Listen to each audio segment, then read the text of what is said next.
here's explaining how I installed my seat tube. Being me, nothing is ever straightforward. So anyway, this is a 27.2 seat tube.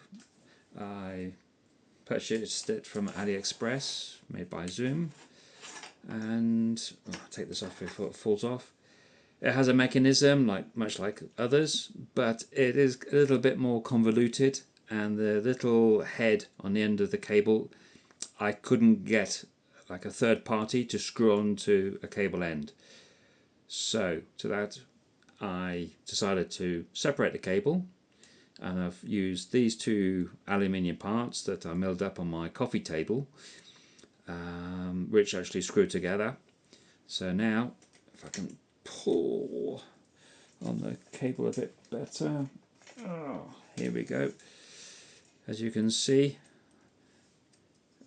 this is a 3D print I put in here to create the support and allow this piece to move up and down freely.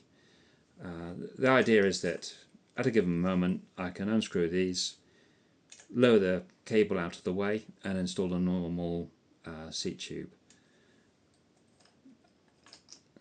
Attach it, pop it in, and I'm ready to go.